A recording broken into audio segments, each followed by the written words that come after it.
sore semuanya. Siang ya, siang. Gimana puasanya hari ini Kapit? Walaupun agak nggak enak badan nih, insya Allah lah lancar. Lancar ya Kapit? Lancar. Kalian puasa kan? Insya Allah. Oke, Kavit mungkin langsung aja ya, menindak kejadian yang kemarin bahwa NM sudah resmi ditahan Polda. Reaksi Kavit ketika mendengar berita itu seperti apa? Tentu aku sebagai orang yang pernah berteman dengan dia prihatin ya, turut prihatin dengan apa yang terjadi dan menimpa Nikita dengan dari awal ditetapkan dia sebagai tersangka, lalu berlanjut dengan penahanannya kemarin. Tentu saya sebagai orang yang pernah berteman dengan dia turut prihatin ya. Kaget atau justru tidak kaget?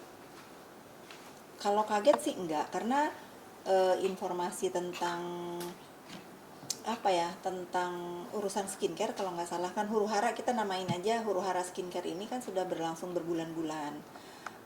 Awalnya saya nggak ngikutin, sampai kesini kok jadi rame ya, jadi kenapa saling serang di dunia maya. Itu yang saya sayangkan sebagai anak bangsa juga, kenapa para pengusaha ini saling serang di dunia maya, sehingga saya dengar beberapa owner skincare mengalami kebangkrutan dengan keributan di dunia maya ini. Awalnya itu yang saya tahu.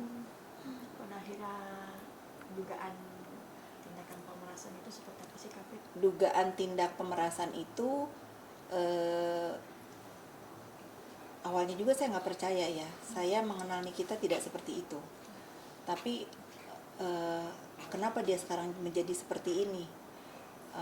Saya nggak tahu motif apa yang sehingga dia diduga melakukan kejahatan pemerasan ini. Saya nggak tahu motifnya apa. Tetapi saya pribadi meyakini bahwa Nikita melakukan yang diduga pemerasan ini, saya meyakini dia tidak sendiri. Artinya Kak sendiri meyakini bahwa ada lingkaran Mbak Niki yang mempengaruhi seperti itu hingga ada perubahan sebuah karakter yang sangat mendasar dari yang sebelumnya. Saya cukup mengenal Nikita ya. Mohon maaf nih, memang Nikita ucapannya selalu tidak terbendung ya, tidak terbendung, selalu ingin membuat berita yang entah itu baik atau entah itu nggak baik menjadi konsumsi berita untuk kita semua ya. Tetapi sejauh saya mengenal dia bertahun-tahun, saya tidak mengenal Nikita yang sekarang, yang akhirnya menjadi tertuduh dan diduga melakukan tindak pemerasan, kejahatan pemerasan ini. Ada sebuah hal yang hilang dari seorang Nikita. Apa karena saya yang memang tidak mengenal sepenuhnya, atau saya tetap pada keyakinan saya bahwa dia tidak sendiri. Terbukti kemarin seorang Mahil akhirnya juga ikut Kak Fitri ya? Iya, saya pernah bicara di dunia maya bahwa saya mengenal Mail pun tidak seperti ini gitu. Kenapa dia seberani ini? Itu aja yang saya tahu ya. Awalnya saya memang meragukan apa iya setelah rekaman suara beredar di dunia maya, saya dengar, saya simak, kok begini ya gitu. Kenapa dia begini? Ini akan melebar juga menyenggol seorang Doktip nih Kak Fitri. Mendengarnya seperti apa? Sebetulnya kalau sama Doktip kan saya tidak tahu dan tidak kenal ya. Ya saya hanya berharap apa yang terjadi sekarang ini tidak berhenti hanya kedua orang ini ya. Karena kan rekaman yang beredar juga diduga ya ada beberapa nama yang terlibat gitu. Kalau kita sebagai warga negara Indonesia ini memang ingin keadilan seadil-adilnya, ya harus diungkap sampai di mana, sampai sejauh mana dan siapa aja yang terlibat dalam urusan tindak pemerasan ini, karena sangat mengerikan ya. Ini yang saya dengar juga kan masih ada beberapa korban yang memang tidak berani berbicara.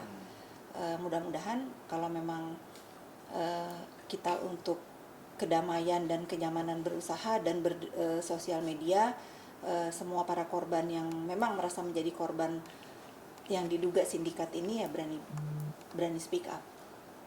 Kapit, ini juga ada muncul sosok Dr. O nih yang mungkin menjadi lingkungan circle mereka juga yang akan disenggol oleh beberapa netizen terkait tudingan-tudingan pemerasan itu.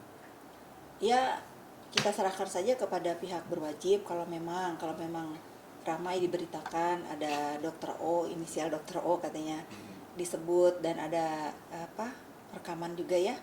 Ya, ini menjadi catatan juga sih untuk kita sama-sama mengawasi siapa saja sebetulnya yang terlibat dalam yang diduga sindikat pemeras ini. Tapi Kavit sedih nggak sih, apalagi Kak Niki ditahan dan dia single parent gitu? Kalau sedih sudah pasti, saya kan manusia biasa ya.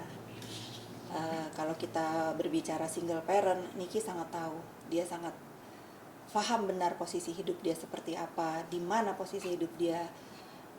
Seharusnya dia tidak melakukan ini berulang-ulang, bermasalah dengan hukum berulang-ulang. Jadi mohon maaf nih kalau kita mengatasnamakan single parent ya, dia sudah berapa kali belajar untuk memposisikan dirinya kalau dia ada apa-apa itu kasihan anak-anaknya. Kalau dia mengulangi lagi hal ini, mungkin ini udah waktunya dia belajar untuk agar berhati-hati ke depannya dalam bersikap, berucap, dan bertindak.